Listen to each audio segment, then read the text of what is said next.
avant tout aux porteurs et porteuses de projets agroécologiques qui ont le souhait, le courage de se lancer dans cette aventure.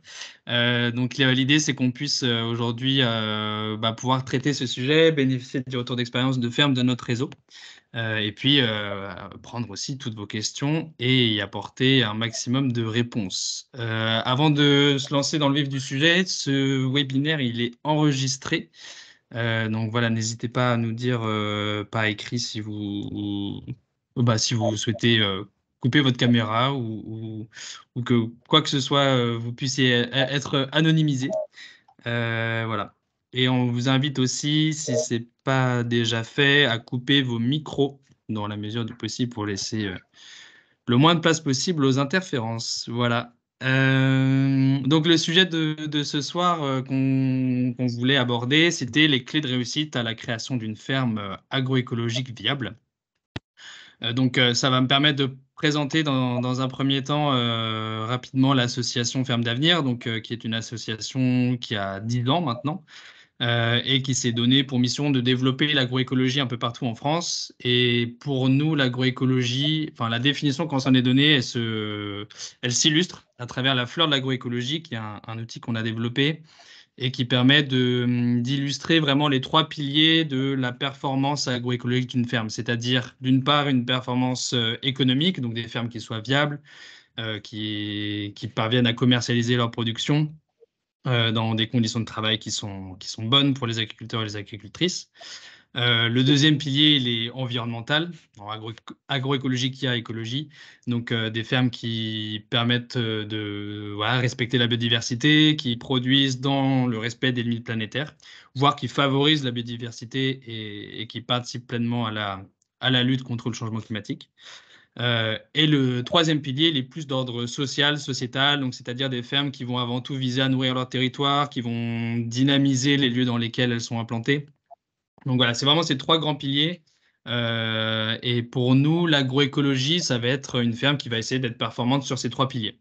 La ferme parfaite n'existe pas, mais voilà, nous, on part du principe que les fermes peuvent trouver des équilibres pour avoir un impact positif sur ces trois gros éléments. Donc, de ce principe-là, qui est un petit peu ce qui anime toutes les actions de Ferme d'Avenir, nous, on a 4 pôles d'activité principaux. Le premier, c'est ce qu'on appelle l'observatoire. C'est ce qui va être en gros la collecte et le partage d'outils, de contenus, de bonnes pratiques, des portraits de ferme, des vidéos, des podcasts qui vont permettre d'inspirer des fermes soit déjà installées, soit de futures fermes, donc des porteurs et porteuses de projets pour qu'elles puissent avoir un maximum d'outils pour se lancer.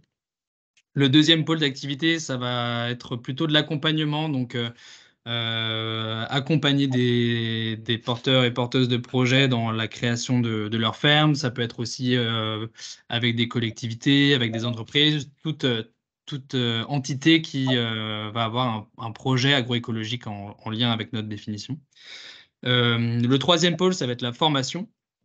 Donc, on a plusieurs types de formations, dont la meilleure de toutes, le compagnonnage, bien évidemment, mais aussi des formations plus courtes, un petit peu plus techniques. On a tout un pôle qui a vocation à former les porteurs et porteuses de projets dans différentes techniques, différents types d'activités. Et enfin, le dernier pôle, c'est le financement participatif avec Bluebees, qui est une plateforme de financement participatif pour des projets. Les présentations sont faites, la présentation de Ferme d'Avenir est faite. Pour discuter avec nous ce soir, on a le plaisir d'avoir la ferme des Gobettes avec Thibaut et Charlotte. Et si vous voulez dire un mot sur la ferme. C'est ouvert. Ok, bonjour à tous. Du coup, la ferme des Gobettes a été créée en 2018 avec Elsa et Thibaut. Donc Elsa qui est la compagne de Thibaut. Moi, je les ai rejoints un peu plus tard en 2020 et premier stage en 2019 et on est vraiment associés là depuis cette année. Du coup, on cultive en maraîchage sur sol vivant. Donc, on ne travaille pas du tout notre sol. On cultive environ 8200 mètres carrés de plein champ et 1800 mètres carrés sous serre. Et on n'utilise aucune variété hybride, c'est-à-dire qu'on n'utilise que des semences reproductibles. Voilà. La ferme, on a aussi planté des arbres, 500 arbres en tout entre 2020 et 2021. Donc, on est parti sur 2 ans, on a fait 250 arbres en 2020 et 250 arbres en 2021. On a aussi un poulailler mobile d'environ 50 poules qu'on peut déplacer sur la ferme pour venir amender nos parcelles. Et on fait en sorte d'avoir des canaux de distribution qui sont en direct. Donc on a une AMAP, la vente à la ferme, on a des restaurants et des épiceries locales. Et voilà. Et grâce à ça, on peut envisager de partir en vacances plusieurs fois par semaine dans l'année, environ 6 à 8 semaines dans l'année. Et lycée sur l'année, on va dire qu'on peut dire qu'on travaille pas plus de 45 heures par semaine, grâce aussi au fait qu'on ait l'accueil des compagnons, effectivement, 8 mois de l'année.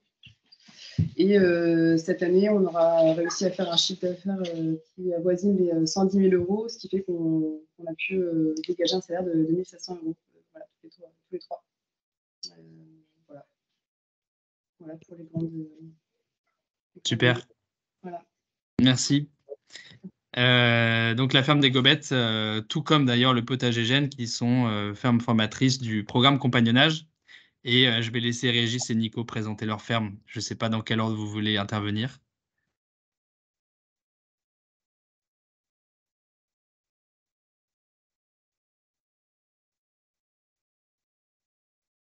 Est-ce que vous m'entendez, Régis et Nicolas? Ouais. Je sais Ah, pas où est super. Nicolas, je ne le vois plus. Bah, je vais le faire dans ce cas-là. Je parlais dans le vide, j'avais coupé le micro. Eh ben, vas-y, commence si tu veux. Je disais, vous n'avez pas pris les fermes les plus différentes du réseau parce qu'on se ressemble vachement. La ferme a été créée en 2018 aussi, comme les Gobettes. J'ai créé cette ferme sur des terres familiales dans la Manche. Après avoir fait une école d'ingé en agronomie, 1 an en espace test et puis 6 mois de salariat. Du coup, maintenant, on est 2 depuis avril cette année. Enfin, Régis était là avant, mais il vous expliquera par quel procédé. Mais on est vraiment associés depuis avril. On a 9000 m² cultivés en tout, dont 1000 m² de serre, donc 8000 m² de plein champ. Donc on est 2 sur la ferme, on a les compagnons, ferme d'avenir qui nous épaulent une bonne partie de l'année. Aussi, on prend des stagiaires BPREA. On a également un poulailler mobile avec 100 poules. On a une centaine d'arbres plantés il y a 2 ans aussi, qui vont bientôt rentrer en production, des arbres fruitiers. Et puis on commercialise tout avec 2 marchés de plein vent, un en semaine et un le week-end. Et puis un en plus l'été, parce qu'on est sur la côte et c'est assez touristique. Donc on a un bon noyau dur qui nous permet de vivre toute l'année, une centaine de clients fidèles qui viennent tout le temps. Et puis en plus de ça, viennent s'ajouter pendant les vacances scolaires, les week-ends rallongés, tout ça, toute une partie de clientèle en plus. Et ce qui nous permet d'avoir aussi cette année un peu plus de 100 000 euros de 100 000 euros, ouais, de chiffre d'affaires. Et pareil, on se dégage 1 500 euros par mois chacun, avec des primes de fin d'année. Et puis, par contre, on essaie de se prendre au moins 5 semaines chacun de vacances par an. L'an dernier, enfin cette année, là, on a réussi à faire 4 semaines et demie. Donc l'objectif, 5 semaines l'année prochaine. Et vas-y, Régis, je te laisse prendre la suite parce que sinon je vais tout dire. Eh ben, c'est à peu près tout ce qu'il y avait à dire pour la présentation. Moi, simplement, je suis arrivé, ça fait 3 ans que je suis sur la ferme. J'ai fait 2 années de parrainage.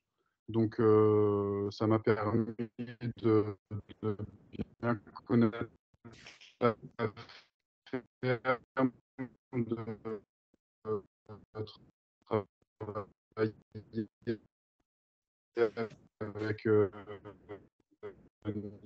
Nicolas, voir si ça fonctionnait.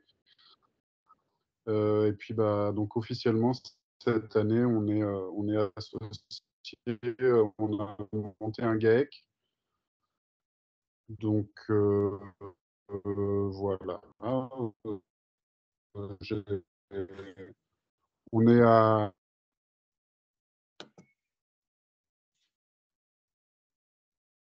Je crois qu'il 55 ans sur la ferme. J'ai racheté la moitié de voilà,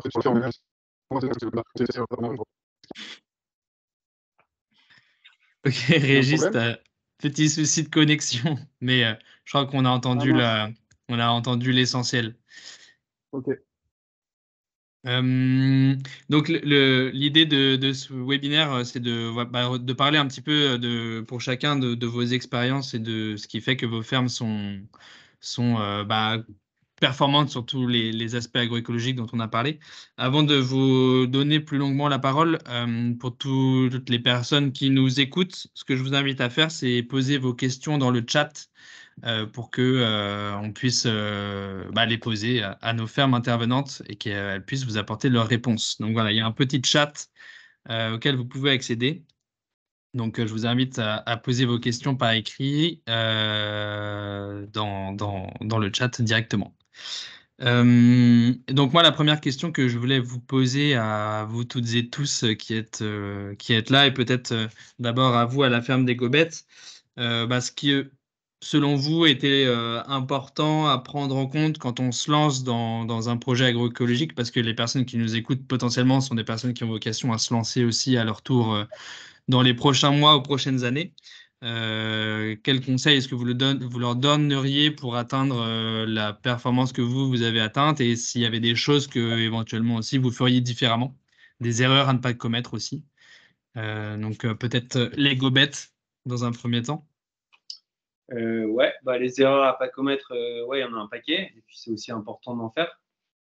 C'est aussi comme ça qu'on apprend et qu'on progresse. Donc, faire la liste des erreurs qu'on a faites, je sais pas, ça va peut-être prendre du temps, mais sur les clés de réussite, moi je dirais en numéro 1, et des fois ce qui manque parfois, on a la sensation aux porteurs de projets qu'on rencontre, en tout cas au début du parcours, c'est la conscience qu'on va devenir chef d'entreprise, et que même si c'est du maraîchage et que c'est une reconversion professionnelle et qu'on fuit éventuellement la vie économique ou des choses comme ça, c'est quelque chose d'important et même d'essentiel d'envisager son atelier maraîchage ou sa ferme comme une entreprise. Et donc, d'avoir, avant de débuter, un plan de bataille, entre guillemets, économique clair et défini, quoi, avec des investissements, avec des chiffres d'affaires potentiels qui engendrent des rémunérations potentielles, etc. Ça, c'est important de bien penser à son projet en termes financiers. Et puis, pour bien définir son projet dans des termes financiers, je dirais visiter un max de fermes et se former pour pouvoir définir techniquement ce qu'on veut faire. Et une fois que techniquement, on sait comment on veut cultiver, de là peut découler un plan économique, quoi. Donc, je dirais le conseil numéro 1, ça serait ça, visiter un max de fermes et puis envisager ça comme une entreprise, parce qu'au final, c'est ni plus ni moins qu'une entreprise, quoi.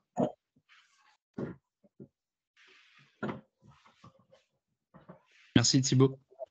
Peut-être si Charlotte, tu veux compléter ton point de vue aussi en ayant rejoint la ferme.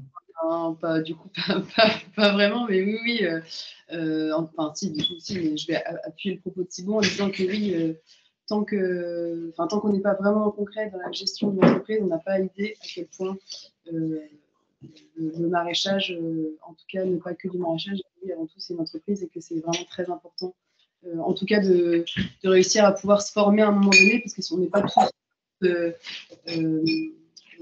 prédisposés justement à avoir les bons outils pour savoir manager ou avoir une entreprise. Et il y a plein de formations qui permettent aussi, justement, à côté de ça, de pouvoir s'armer au mieux pour pouvoir gérer une entreprise, parce que ça reste avant tout une entreprise. Voilà. Donc, il ne faut pas le négliger.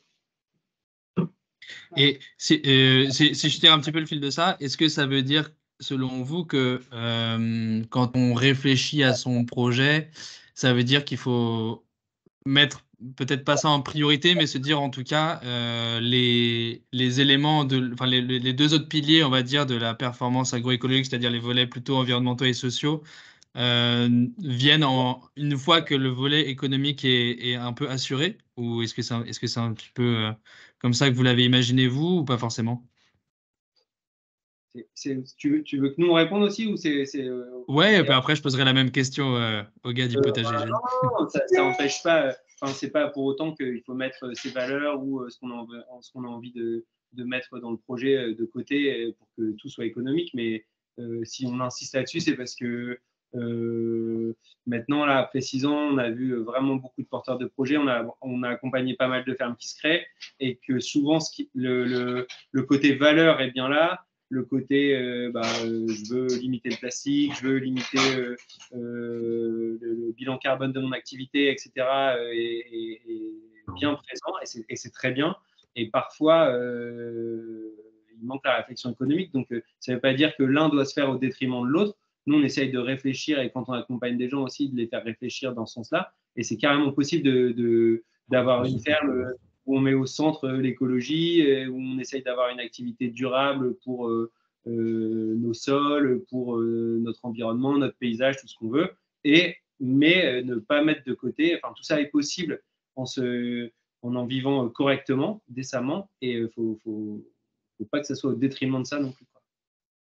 En tout cas, déterminer justement quelle est l'échelle de temps de travail et la rémunération justement qu'on envisage de se générer par rapport à la dimension de la ferme qu'on va réussir à mettre en place. Justement, il ne faut absolument pas négliger cet aspect-là parce que l'un dans l'autre, on fait tout ça justement pour des valeurs éthiques et avant tout. Mais ça reste aussi un emploi et il faut malheureusement aussi en vivre et qu'aujourd'hui, il n'y a que l'aspect pécunier qui rentre, qui est possible. Donc, il faut prendre ça en ligne de compte, c'est impératif. Et si on insiste là-dessus, c'est pas que, justement, pour nous, la rentabilité, c'est pas la valeur centrale, c'est pas ce qui nous a fait choisir ce métier-là, mais c'est que généralement, c'est ce qui va manquer, moi, je trouve, en tout cas, une bonne partie des porteurs de projets, parfois cette réflexion-là. Et donc, du coup, tu vois, pour répondre à ta question, qu'est-ce qui est important? C'est à la fois d'avoir des valeurs, d'avoir envie de faire quelque chose de bien, de différent dans l'agriculture. Je pense que quand on veut monter une ferme en agroécologie, on est porté par ces valeurs-là. Il ne faut pas oublier, et c'est possible que tout ça ne doit pas être au détriment de l'aspect économique. Super, merci. Régis et Nico, est-ce que vous voulez compléter ce qu'ont déjà dit Thibaut et Charlotte sur justement les choses les plus importantes à prendre en compte, les conseils et les erreurs que vous auriez pu commettre dans votre installation? Je veux bien essayer de parler si vous m'entendez, vous me dites. On t'entend, ouais. Ok. Ouais, moi je voudrais insister sur l'importance de se former et sur le temps que ça prend. En fait, souvent on voit plein de gens qui veulent aller vite et c'est normal parce que c'est principalement des reconversions. On est tous à peu près passés par là, on a tous fait d'autres métiers avant. Et il y en a pas mal qui zappent les étapes de formation au sein d'un BPREA, au sein de Ferme d'Avenir, le compagnonnage ou le salariat ou les stages même. Et ça, en fait, c'est primordial pour vraiment voir la réalité du métier, aussi bien physiquement que tous les aspects. Il faut faire plusieurs saisons pour se rendre compte. Donc malheureusement, pour moi, je pense qu'il faut avoir devant soi au moins 2 ans pour voir ce qu'est le métier réellement et planifier ça. Parce que si on va trop vite, c'est là qu'on fait le plus d'erreurs et c'est dommage parce qu'on a du mal à s'en relever, quoi. Et aussi sur l'histoire des valeurs, moi, je voudrais insister quand même un petit peu plus sur le fait que souvent, pareil, tous les gens qu'on rencontre, ils ont un niveau de valeur et d'exigence très élevé, ce qui est bien, ce qui est normal, sauf que c'est pas toujours compatible avec une réussite assez rapide de notre modèle et qu'il vaut mieux démarrer avec le moins de poids possible sur les épaules, le moins de boulets aux pieds et petit à petit se rapprocher, tendre vers ce qui nous anime. Donc, soit c'est le plastique qu'on veut éradiquer ou le tracteur ou n'importe quoi, mais au début, je pense qu'il vaut mieux essayer déjà de s'en sortir avec ces outils-là et les éliminer petit à petit selon ses envies. Voilà ce que je voulais dire. Super, merci Régis. Vas-y Nico. Ouais. J'allais dire exactement la même chose. Pour moi, 2 ans de formation, c'est le strict minimum. Un BPREA, ça suffit pas pour s'installer. Un programme de compagnonnage, ça suffit pas pour s'installer. Mais tout de suite, si on couple les deux, ça devient plus intéressant. Et puis, du salariat, quoi. Du salariat, du woofing, mais au moins une saison. Et puis, voilà, par rapport aux valeurs, il faut pas se couper à tout autre type d'agriculture. Sans parler du conventionnel, hein, mais dans le bio, je veux dire, c'est aussi large que dans le conventionnel. Il y a énormément de types différents d'agriculture. Nous, on est en MSV sans travail du sol strict, mais on fait ça parce que le sol nous le permet et que j'ai toujours j'ai commencé à cultiver comme ça dès le début. Donc c'est possible comme ça, mais peut-être que vous installerez dans un coin où ça ne sera pas possible. Et dans ce cas-là, il ne faut pas rester buté là-dessus, quoi.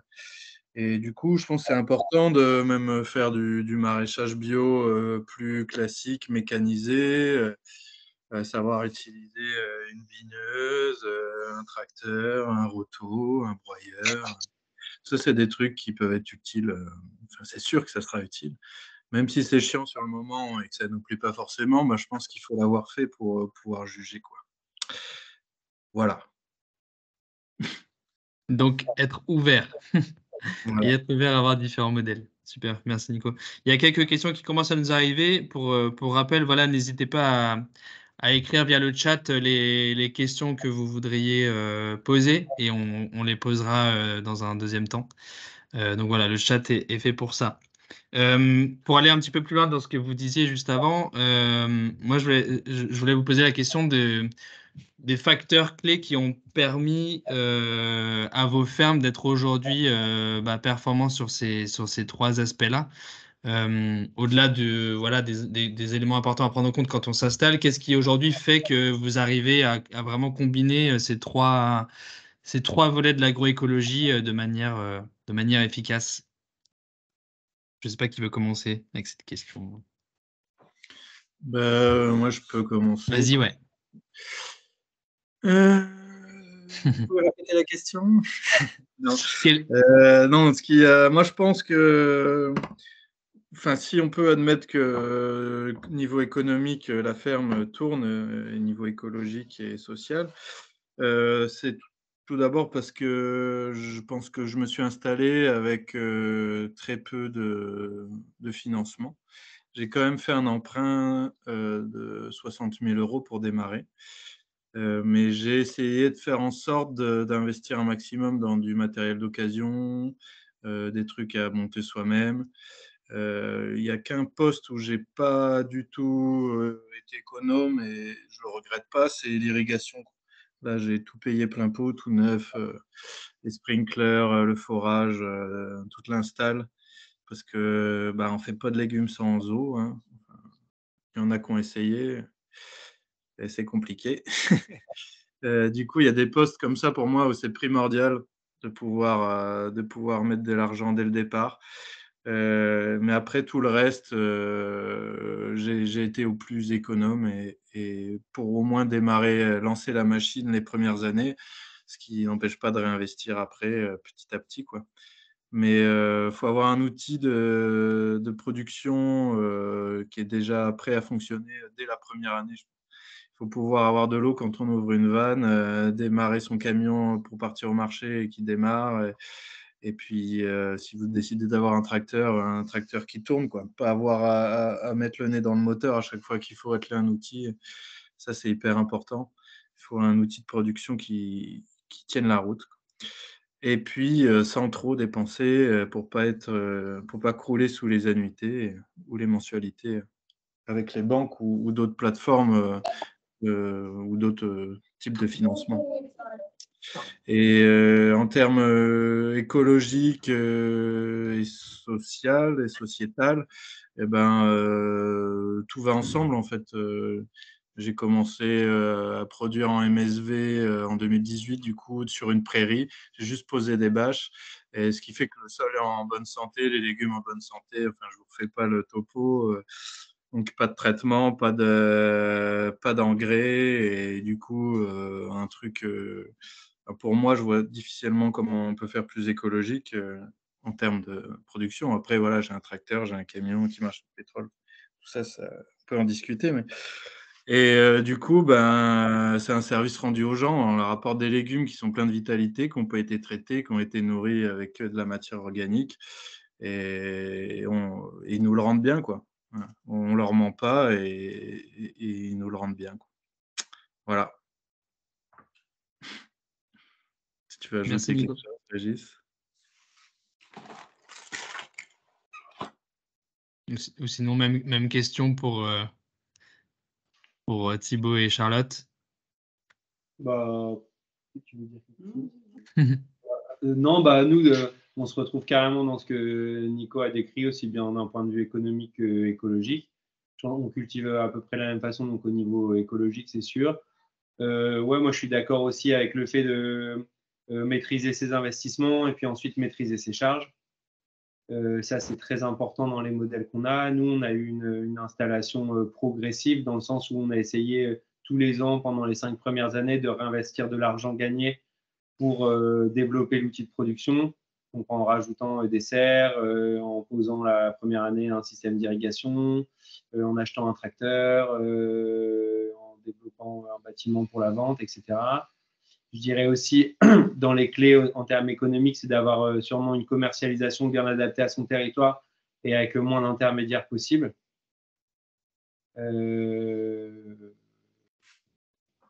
Voilà, et puis ouais, ça rejoint aussi la première question, hein, ce que Nico il a dit sur le fait de ne pas être dogmatique. Nous, on est carrément d'accord avec ça aussi. Je pense que c'est très intéressant de savoir où on veut aller, ce qu'on veut obtenir, mais d'être capable de faire des entorses pour y arriver, quoi. Ça peut être intéressant. Enfin, c'est même hyper utile, quoi. Mm. Tu veux ajouter quelque chose? Bah, des entorses, c'est surtout justement préserver et entretenir le lien social et le tissu social, justement, parce que tu t'installes en campagne et justement pas arriver avec tes gros sabots et vouloir révolutionner un petit peu justement l'agriculture un peu conventionnelle et où on a peu regardé comme des hippies et voilà, rester dans l'idée que justement ces gens-là aussi ont beaucoup de choses à nous transmettre, qu'il y a de l'entraide qui est aussi à faire valoir et que nous aussi on apporte des idées nouvelles et qu'on ne révolutionne pas les choses comme ça en arrivant avec nos gros sabots et que c'est primordial justement de s'intégrer socialement et dans son territoire, d'être voilà, bien accueilli pour justement être conscient que l'entraide elle est primordiale surtout dans cette installation. Ça me fait une parfaite transition parce qu'il y avait un dernier mot que je voulais vous poser avant de laisser place un maximum aux questions-réponses. Vous êtes toutes les deux donc fermes tutrices du compagnonnage. Donc, pour rappel, le compagnonnage, c'est une formation organisée mise en place par Ferme d'Avenir depuis 6 ans, 7 ans maintenant. Donc, une formation par l'immersion sur des fermes de notre réseau, dont font partie donc les Gobettes et le Potager Gène. Une formation par la pratique sur 8 mois de février à octobre.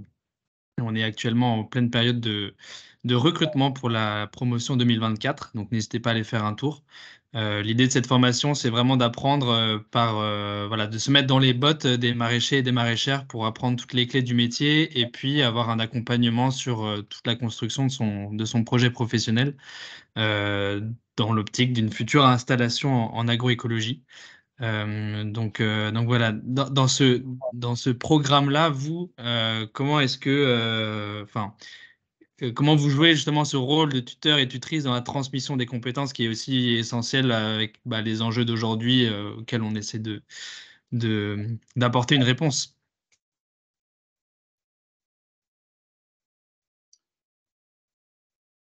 Peut-être Thibaut et Charlotte, dans un premier temps, votre rôle de tuteur et tutrice. Ça rejoint un peu, oui, l'idée de ce qu'on disait tout à l'heure, c'est quand on accueille des gens, essayer de leur transmettre notre façon de pratiquer l'agriculture, enfin le maraîchage, mais tout en tout en leur montrant que même s'ils ont un aspect un peu utopique justement du maraîchage, il faut qu'ils prennent en compte la réalité de l'entrepreneuriat. Et du coup, on est sur vraiment de l'échange, leur montrer notre façon de travailler. C'est une immersion totale pendant 2 mois et demi. On est ouvert à un maximum de questions, à un maximum d'échanges. Mais on n'est pas là non plus pour complètement justement révolutionner notre façon de faire, parce qu'il y a aussi justement l'idée de se dire que si on est dans le contrat de compagnonnage, c'est que nos modèles fonctionnent et que justement on veut montrer qu'en utilisant nos pratiques, il y a quelque chose de viable et de faisable. Et du coup, tout au long de leur immersion au sein de notre ferme, ils ont justement la possibilité de, eux, poser des questions, monter un dossier pour pouvoir derrière transposer un peu l'idée qu'ils se feraient eux en s'installant plus tard.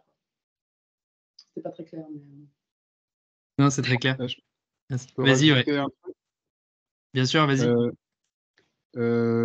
Moi, je trouve que la chance qu'on a, des fermes du réseau, là, et en tout cas, ces 2 fermes-là qui sont là aujourd'hui, c'est vu que nous, on arrive que nos fermes, elles tournent vraiment correctement depuis un moment déjà, on a le luxe de pouvoir accorder pas mal de temps, puisque c'est ça, en fait, c'est une question de temps, le maraîchage.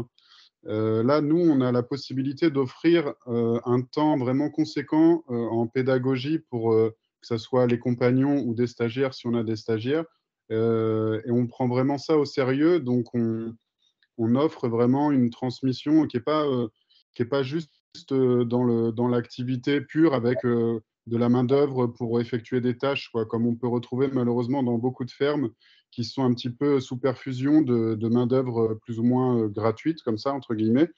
Nous, on est vraiment au sein en tout cas, le compagnonnage, c'est bien organisé pour ça, c'est-à-dire qu'il y a des moments de tutorat, etc. Il y a tout un tas de regroupements et on prend vraiment le temps d'échanger pour que l'expérience sur la ferme soit vraiment intéressante pour les compagnons ou pour les stagiaires, mais aussi pour nous au final, parce qu'on échange énormément et on a toujours des trucs à apprendre, même des compagnons. Donc voilà, je voulais juste te dire que la grande force en fait qu'on a, c'est d'avoir ce temps disponible entre guillemets pour transmettre les choses correctement. Merci Régis pour ton retour. Je vous propose de passer à réponse aux questions qui nous sont posées dans le chat. Et encore une fois, voilà, pour celles et ceux qui nous écoutent, n'hésitez pas à nous en envoyer de nouvelles sur le chat. Il y a une première question qui a été posée sur le choix du statut juridique. Comment est-ce que vous avez fait ce choix entre GAEC, EARL ou autre? Comment vous avez fait votre choix, vous, et qu'est-ce que vous recommanderiez comme conseil? C'est très technique, direct. Pour faire des recommandations, c'est un peu compliqué parce que ça mérite d'en savoir un peu plus sur le projet, sur les activités prévues, le nombre de personnes, etc. Nous, le GAEC, c'est un choix, mais à la fois, ça s'est un peu imposé par rapport au volume qu'on produit, au chiffre d'affaires qu'on fait, à la manière dont on envisageait le partage du travail et du chiffre d'affaires. Ça s'est un peu imposé. Et j'ai l'impression que de manière générale, pour les modèles auxquels on ressemble, il n'y a pas beaucoup d'autres choix que le GAEC qui soit pertinent, à moins d'avoir des cas vraiment très particuliers, quoi. Après, pour répondre à la question sur que choisir, c'est un peu compliqué sans information. Nous c'est pas compliqué. On s'est mis en GAEC pour pouvoir rester au micro-BA, mais micro-bénéfice agricole. Parce que c'est le seul statut juridique à plusieurs qui permet de rester au micro-bénéfice agricole. Donc au lieu de passer au réel, on est resté On est resté comme ça. Quand on est seul, le plafond, c'est 80 et quelques mille, je ne sais plus combien, 82 000, je crois. À deux, bah, ça double. En GAEC, tout double. Les JA, si vous faites une demande à l'installation, une demande d'aide à l'installation jeunes agriculteurs, c'est doublé. Il y en a autant que le nombre de personnes dans votre GAEC. Doublé si vous êtes deux, quoi. Le crédit d'impôt, pareil, il y en a autant que par personne dans le GAEC. Enfin, il y a plein d'autres exemples comme ça. Donc, on ne s'est pas trop posé la question de s'installer autrement. C'était une évidence. Bah, Tu, pour nous, ouais. tu peux nous juste préciser rapidement ce que c'est le micro-BA pour celles et ceux qui ne connaîtraient pas? Le micro-BA, c'est l'ancien régime forfait, quoi. C'est en fait, au lieu de déclarer notre chiffre d'affaires réel avec nos recettes réelles et tout ce qu'on fait réellement, on déclare uniquement notre chiffre d'affaires aux impôts. Et eux, ils font un abattage de 87%. Ça veut dire que l'État considère que on gagne en bénéfice 13% de notre chiffre d'affaires. En gros, là, on fait un chiffre d'affaires de 100 000 euros. L'État considère qu'on a fait 13 000 euros de bénéfices et donc potentiellement, divisé par deux, eh ben, on a 6 500 euros chacun de revenus par an, ce qui n'est pas du tout le cas, quoi. Voilà. Et du coup, avec tous les bénéfices qui vont avec. Ok, on n'ira pas plus loin dans le détail, Voilà. Nico. Il y a une deuxième question qui était sur le temps de travail, où il a été évoqué au début une semaine de travail à 45 heures, pardon, 45 heures de travail hebdomadaire. La personne voulait savoir, voilà, si c'était pas trop lourd à la longue d'avoir un rythme relativement élevé comme ça. Et si vous vous voyez continuer à ce rythme encore très longtemps, ou est-ce que vous envisagez de réduire cette charge de travail? 45 heures par semaine. Ouais, j'ai dit 45 heures par semaine. Et pareil, pour revenir, du coup, pour approfondir un peu le sujet des compagnons, 45 heures par semaine, grâce aussi à l'accueil des compagnons. Parce qu'effectivement, les compagnons ne sont pas de la main-d'œuvre gratuite, c'est vraiment de l'échange pour transmettre. Et le but, c'est de faire en sorte que plein de petites fermes naissent. Mais effectivement, ayant deux personnes à raison de 8 mois par an sur une ferme, bien évidemment que ça réduit instantanément notre temps de travail. Donc non, 45 heures de temps de travail, ça reste un luxe en maraîchage.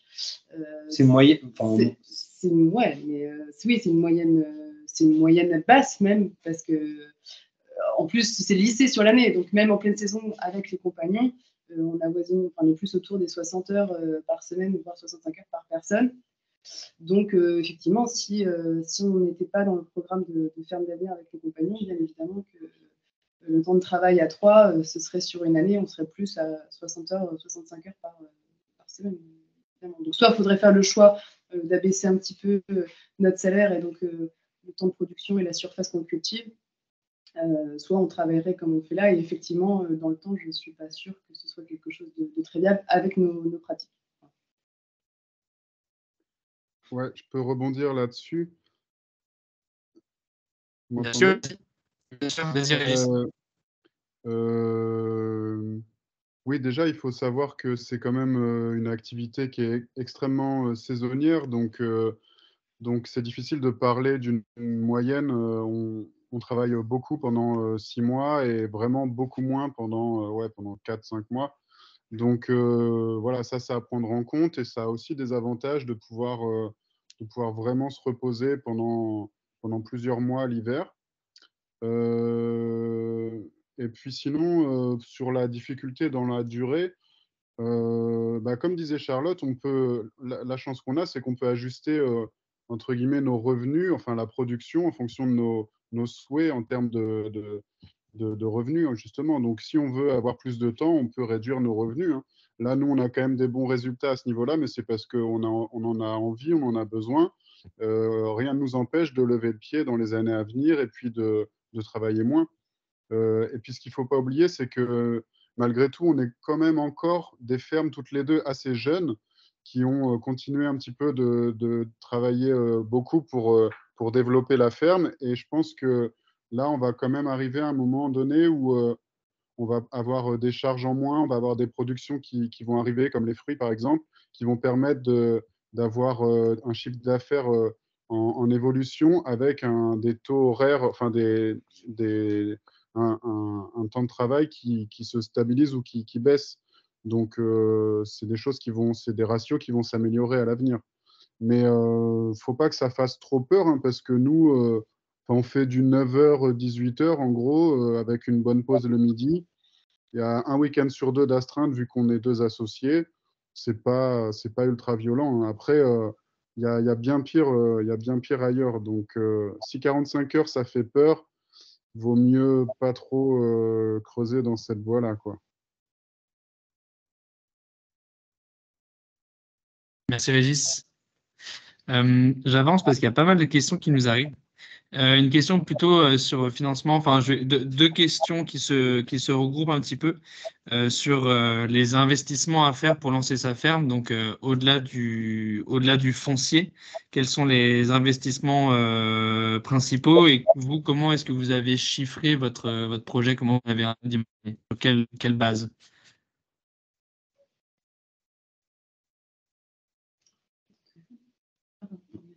Nous, on a commencé avec Elsa, avec hors foncier, avec, je pense, 45 000 euros d'investissement, dont plus 20 000 euros de financement participatif. Et la première année, ça nous a permis de monter deux serres, de faire un forage, d'acheter du petit matériel et de monter le bâtiment. Et après, nous, on a une stratégie où tous les ans, on a réinvesti du chiffre d'affaires entre 10 et 15 000 euros. Voilà, pour acheter des serres, acheter un tracteur, faire le système d'irrigation, planter des arbres fruitiers, etc., pour avoir une installation un peu progressive et chaque année autofinancer un peu plus l'outil de production. Voilà. Et je pense que ça dépend de comment on veut fonctionner. Est-ce qu'on veut démarrer avec un outil de production au top d'un coup ou si on veut grandir petit à petit? Après, ça dépend des régions, tout ça, sûrement depuis qu'on s'est installé en 5-6 ans et même après le Covid, les matériaux et des choses ont dû augmenter. Mais moi, je dirais que autour de 50 000 euros à plus ou moins 10% pour une personne seule, ça peut être un investissement minimum avec un outil de production déjà intéressant. Super. Nico, pour vous, comment ça a été? Ouais, j'allais parler à peu près du même chiffre, mais je pense dans les 70 000 maintenant, vous êtes tranquille, quoi. Vous avez, je pense, du matos correct. Mais les gros postes d'investissement, ça dépend de là où vous installez aussi. Mais l'eau, c'est un gros poste. Les serres, un camion si vous n'en avez pas. Et après, si vous partez sur des productions comme nous, sans travail du sol, le matériel, c'est que dalle, quoi, hein. C'est que du petit matériel. On a que des cannes à planter, et des fourches pour la paille et puis voilà, quoi. Au-delà du tracteur. Donc ouais, je dirais, entre 50 et 70 000 € pour lancer une exploite sans le foncier, ça me paraît bien. Super. Il y avait une question un petit peu qui faisait suite justement sur le foncier, qui était de savoir comment est-ce que vous aviez trouvé votre terrain. Est-ce que vis-à-vis des offres, vous aviez dû faire des compromis par rapport à ce que vous cherchiez et ce que vous trouviez en réalité? Moi, du coup, le foncier, je suis pas concerné parce que j'ai repris des prairies de mon grand-père qui était agriculteur. J'ai pris des parcelles qu'il n'avait jamais cultivées. Donc du coup, ça a été très facile pour moi le foncier, hein. Il y a 5 hectares autour de la ferme qui n'avaient jamais été cultivés, enfin la plupart. Mais oui, c'est pour ça que je suis venu habiter dans la région, hein. J'étais plutôt du sud-ouest à l'origine, mais voilà, du coup, je sais que c'est une grosse problématique, mais les gobettes vont pouvoir peut-être plus vous éclairer là-dessus. Pas énorme parce que nous, on n'y connaissait pas grand-chose quand on s'est mis à chercher un terrain. Du coup, nous, on cherchait une maison avec des prairies pour avoir un sol qui n'avait jamais été travaillé. On a fait une liste de critères de ce qu'on voulait. Donc, on voulait des mares, on voulait telle surface, on voulait des arbres déjà, des haies en tout cas déjà existantes, etc. Et en 15 jours, on a trouvé un terrain en fait. On avait défini une zone et en 15 jours, on a trouvé un terrain qui cochait tous les critères et le budget qu'on avait fixé. Donc nous, on a un très mauvais exemple de la galère pour trouver du foncier. Voilà, donc oui, c'est pas facile de trouver, enfin plus largement, aujourd'hui, oui, c'est pas facile de trouver du foncier, mais il y a quand même enfin, il reste quand même pas mal d'opportunités. Si on n'a pas les moyens d'acquérir des choses, il y a des choses à mettre en place avec les communautés de communes, avec les villes qui cherchent à installer parfois des maraîchers. Enfin, il y a pas mal de solutions. Donc oui, c'est compliqué. L'accès au foncier est pas évident, notamment dans des régions où c'est un peu pressurisé, mais c'est loin d'être impossible de s'installer en maraîchage et de trouver du terrain. Super, merci. Il y a une question sur les semences hybrides, le fait de ne pas en cultiver. Est-ce que c'était avant tout un psychologique aujourd'hui c'est un argument qui permet de mieux vendre sa production? Non, c'est un choix. Bah, non, je pense, nous, on a estimé, on a parlé l'autre jour avec Guillaume Halloween en formation, on a estimé, nous, que je pense qu'on ferait 10 000 euros de chiffre d'affaires en plus avec des semences hybrides. Enfin, voilà, c'est une estimation, je ne sais pas si elle est tout à fait juste, mais en tout cas, je pense qu'on se prive d'une partie du chiffre d'affaires en termes de production pure. Maintenant, d'un point de vue politique, nous, ça ne nous plaît pas la manière dont c'est fait, donc on n'en utilise pas. Il y a d'autres personnes qui essayent de réduire au maximum le plastique. Enfin, chacun ses combats, quoi. Nous, ça ne nous intéressait pas. Aujourd'hui, on arrive à être viable sans. Donc, le choix est pas remis en question. Mais encore une fois, comme on dit souvent, il ne faut pas être dogmatique. Et si un jour la viabilité de la ferme était en cause, bah, peut-être que pendant une saison, on utiliserait des semences hybrides. Hein. J'en sais rien. J'aimerais ne jamais avoir à faire ça, mais s'il fallait faire ça une saison ou deux pour qu'il puisse y avoir des saisons suivantes à la ferme, bah, pourquoi pas. Voilà. Mais en tout cas, c'est pas un choix marketing parce que déjà le bio, des fois les labels, les gens ont du mal à s'y retrouver. Alors sur les semences, les variétés population et les variétés F1, enfin moins.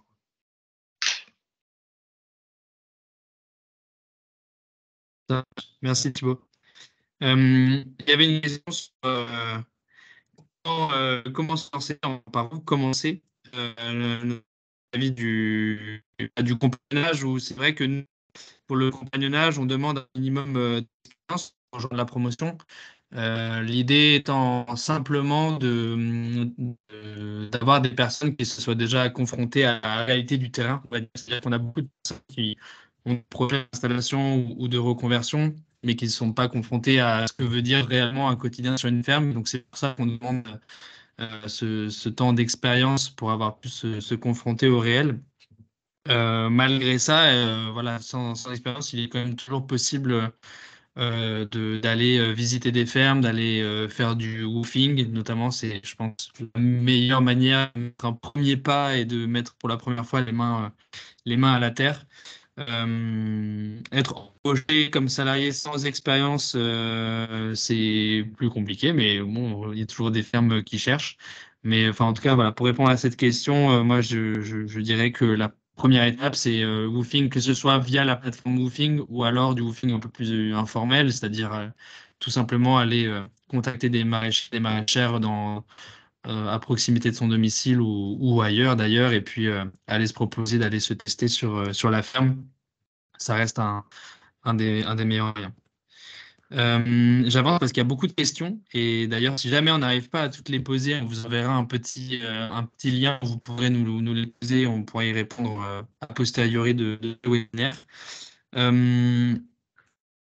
Il y avait une question sur le BPRA, sur le fait de savoir si c'était un passage obligé, même si on a plus de 40 ans et qu'on est un peu en reconversion. Si je synthétise, dans quelle mesure le BPRA est vraiment nécessaire pour s'installer, surtout si on n'a plus le droit à la DJA?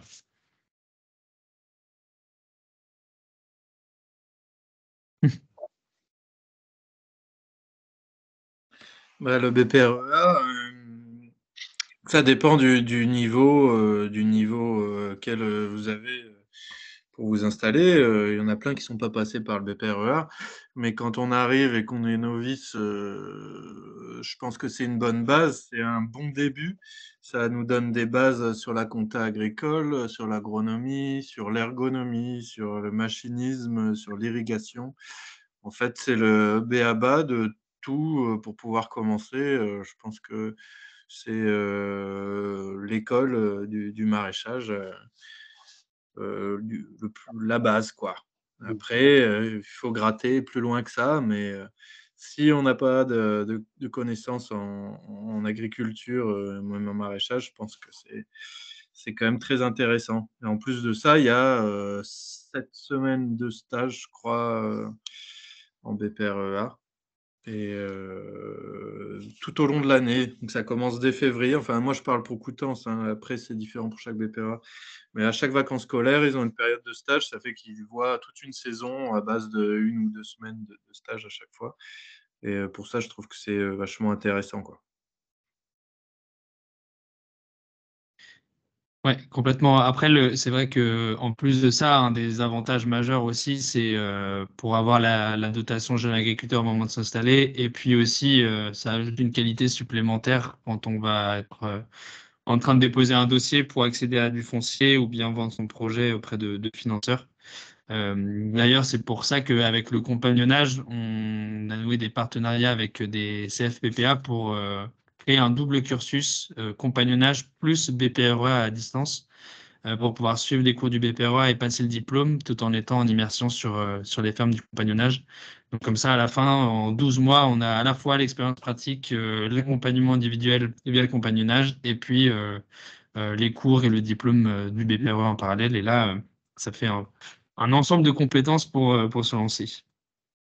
Une question sur les débouchés, savoir si c'était pas saturé en fait le bio local en vente directe. Vous de votre expérience, comment ça se passe et puis s'il y avait d'autres pistes que le maraîchage pour une ferme agroécologique pour justement dépasser cet éventuel bouchon.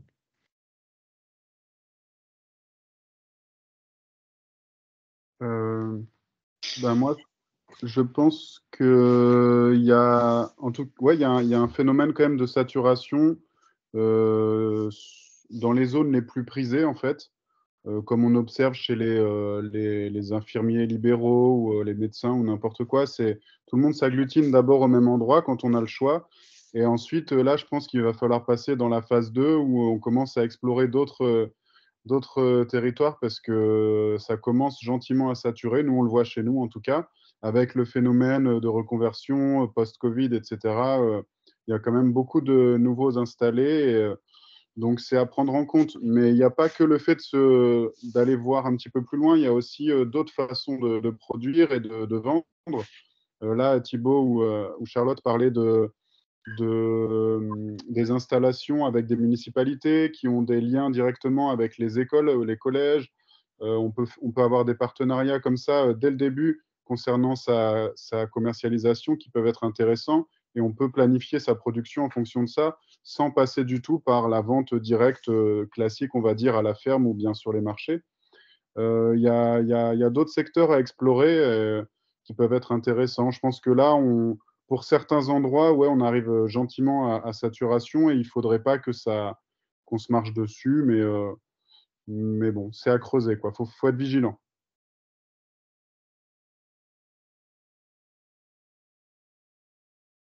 Pour vous, Thibaut et Charlotte? Bon, bah, à peu près d'accord avec, enfin, même totalement d'accord avec ce que vient de dire Régis. Super. Dans ce cas-là, j'enchaîne parce qu'il y a encore des questions. On va pouvoir en traiter encore quelques-unes avant de se quitter. Il y avait une question sur le MSV. Que le MSV serait pas possible partout et qu'il valait mieux ne pas s'obstiner. La question est de savoir quels sols sont les plus propices à la pratique du MSV, au contraire, lesquels ne le sont pas. Est-ce que c'est possible sur des terrains qui n'étaient pas des prairies? Alors là, on va rentrer dans des débats. Alors MSV, pas MSV. MSV, là c'est vachement à la mode en ce moment et il y en a qui se disent MSV alors que à nos yeux, bah, ça n'a rien d'MSV. À partir du moment où on travaille son sol, pour moi, il n'y a plus de sol vivant. Donc la question c'est à quel sol on peut ne pas travailler son sol, je suppose. Il y a des sols lourds qui sont hydromorphes l'hiver et qui hyper asséchant l'été. Là, ça devient compliqué de cultiver sans passer une dent pour décompacter au moins une fois par an. Il y a des endroits, c'est pas, je pense que c'est pas possible partout. Après, à creuser, hein, moi, j'ai jamais, voilà, j'ai déjà fait une installation, c'est bien suffisant. Chez nous, c'est du limon sableux, donc c'est le top. Ça met juste beaucoup de temps à se réchauffer au printemps. Donc voilà, on est obligé d'enlever un peu le paillage, de mettre un peu sur bâche à cette époque-là. On s'adapte, quoi. Après, je suppose que si tu es sur un terrain inondé l'hiver, tu commences à faire des cultures sur but, bah, déjà, tu as beaucoup moins de problèmes. Enfin, il y a peut-être moyen de s'adapter un peu partout, mais dans le réseau, ceux qui travaillent un peu leur sol, ils ont toujours des arguments pour le justifier et ça s'entend. Voilà. Mais pour démarrer, une prairie, c'est le top, quoi. Une prairie qui n'a pas été surpâturée, qui n'a pas été surfauchée, surexploitée. Une prairie naturelle, alors là, c'est le top. Et on peut commencer avec des champs qui ont été cultivés, même par des conventionnels.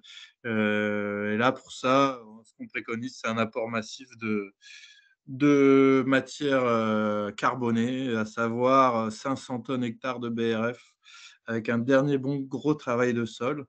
Et après, il faut attendre quelques années avant de pouvoir faire les techniques de maraîchage sol vivant. On t'a partagé au bête. Non, nous, on partage l'avis de Nico. C'était assez complet. Non, moi, je dirais, après, pour juste conclure sur ce qu'il vient de dire, sur partir d'un champ conventionnel, oui, ça met du temps, mais c'est possible. Et d'une certaine façon, il y a quand même peu de sols qu'on n'arrive pas à remettre en vie, quoi. Je ne sais même pas si c'est possible, quoi. Donc, même un sol qui a été maltraité pendant des années, qui n'a pas été nourri, qui a été blindé d'engrais ou de pesticides, eh ben, ça se remet assez correctement et au final, assez rapidement, on voit des évolutions positives. Voilà, c'est la bonne nouvelle si on veut faire du MSV, qu'on part d'un champ conventionnel. Et après, je ne sais pas, ça dépend en fait. Si tu veux absolument cultiver en MSV, il faut partir ouais, d'une prairie déjà bien poussante qui n'a pas été cultivée depuis des années, c'est l'idéal. Et puis sinon, si le but c'est d'ouvrir une ferme et de ne pas être dogmatique sur les façons de faire, peut-être le but c'est dans 10 ans de ne plus travailler le sol, mais de petit à petit réduire le travail ou d'avoir un sol qu'il faudra travailler dans certaines conditions ou en surface. C'est pas non plus pas forcément gravissime, quoi.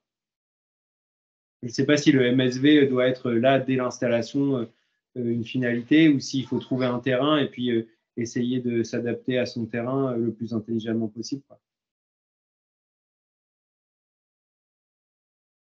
Super, merci Thibaut. Sur ces bonnes paroles, il est 19h00 et on va devoir mettre fin à notre échange. Flora a publié dans le chat un lien Tally. Si jamais il y a des questions que vous auriez voulu poser et que vous n'avez pas eu le temps, ou alors des questions qui vous viennent plus tard après avoir réfléchi à tête plus reposée, n'hésitez pas à nous les transmettre via ce petit formulaire. Ce webinaire sera diffusé en replay aussi dans les prochains jours, donc il sera accessible. Et puis voilà, d'ici là, on ne peut que vous inviter à aller vous promener sur les pages des Gobettes et du potager Gênes, et puis surtout sur la page sur le site Ferme d'Avenir. Donc on a mis le lien de la page notamment dans le chat, mais voilà, vous pouvez retrouver assez facilement sur le site Ferme d'Avenir via l'onglet Se former. Et donc, pour rappel, on lance la prochaine édition du compagnonnage en février 2024 et les candidatures sont toujours ouvertes. Donc, si vous êtes porteur ou porteuse d'un projet agroécologique et que vous avez envie de vous former peut-être aux gobettes ou au potager gène, eh ben, on peut que vous inviter à candidater.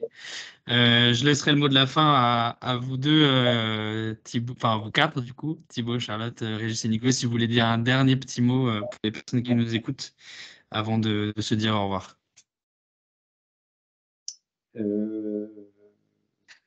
Bah, moi, je voyais un message dans les commentaires, peut-être l'occasion de rebondir dessus comme mot de la fin. Est-ce qu'on peut s'installer et continuer à être salarié pendant 4-5 ans? Moi, je dirais, si vous avez envie de s'installer et que bah, voilà, c'est un de vos projets, bah, foncez en fait. Oui, il faut se former, il ne faut pas le faire n'importe comment, mais c'est largement possible. Aujourd'hui, il y a plein de chiffres, il y a plein de fermes qui existent, il y a plein d'endroits où trouver les informations qui sont répertoriées et tout. Donc, c'est carrément faisable. Donc, bah, foncez en fait. Qu'est-ce qui va vous arriver au pire? Bah, ça marche pas, vous avez raté. Bon, bah, c'est pas très grave, vous ferez autre chose et puis c'est reparti, quoi. Mais si vous avez ça comme projet, ça sert à rien de faire durer le suspense, de faire ça à moitié pendant 4-5 ans ou de se poser la question devant son ordi, de revenir l'année prochaine, réécouter la conférence, de se dire faites-le, foncez en fait. Ça se fait et puis bah, si jamais ça rate, bah, y a rien de grave, quoi.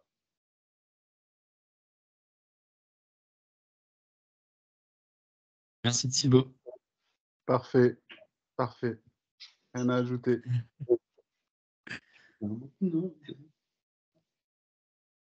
Super. Et ben sur ces paroles, je vous remercie aussi. Je me joins à toutes les personnes dans le chat qui vous remercient pour enfin voilà d'avoir pris ce temps pour répondre à leurs questions. Je vous remercie aussi et je vous souhaite à toutes et tous une très bonne soirée et à bientôt pour en savoir plus sur vos projets aussi avec une chance. Voilà. Bonne soirée à tout le monde. Merci beaucoup. Salut. Salut.